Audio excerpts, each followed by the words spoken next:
Some more news from immigration.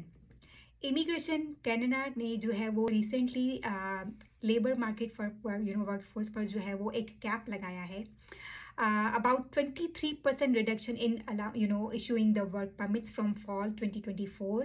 तो अगर आप वर्क परमिट के लिए अप्लाई करोगे लाइक फॉर LMIAs तो आपका चांस ज़्यादा है रिडक्शन का because they have reduce the number.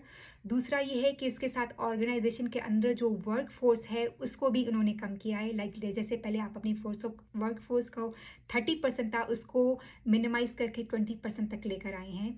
और दूसरा चेंजेस आपने सुनी जब जो अनाउंस किया था उन्होंने around student visa study permit जो है वो अराउंड बैचलर्स प्रोग्राम जो है वो कम इशू किए जाएंगे, नॉट फॉर द मास्टर्स और PhDs। पर अगर आप कॉलेज या यूनिवर्सिटीज़ के अंदर अप्लाई करोगे तो for study permit they have reduce the number of study permit around college और यूनिवर्सिटीज़।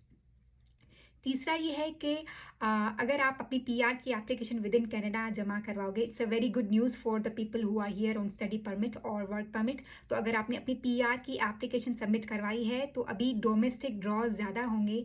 द रीज़न बिहाइंड इसके काफ़ी हाउसिंग और हेल्थ केयर के ऊपर काफ़ी प्रेशर पड़ा है। तो उस चीज़ को मिनिमाइज़ करने के लिए जो है वो they will do more domestic draws than international draws. तो अगर आप कनाडा के अंदर ही हो और अपनी एप्लीकेशन सबमिट करवाई है PNP नॉमिनी के थ्रू जो है वो, तो आप यू शुड कीप एन आई और उस अपॉर्चुनिटी को आप अपनी माइंड में रखें।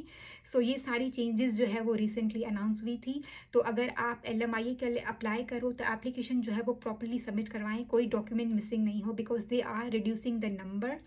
लेकिन बेस्ट अपॉर्चुनिटी ये है कि अगर आपका वर्क परमिट के थ्रू जो है वो कनाडा के अंदर नहीं हो रहा है तो आप बिजनेस अपॉर्चुनिटी के थ्रू जो है वो कनाडा के अंदर आ सकते हो because they want people who can bring their businesses over here in Canada and create the jobs for Canadian. So if you need any help around कि आप किस तरह कनाडा के अंदर अपना बिजनेस स्टार्ट कर सकते हो, you can contact us at lotteek.com। वहाँ पर जाकर आप हमसे अपॉइंटमेंट बुक कर सकते हो। Thank you for watching and follow for more.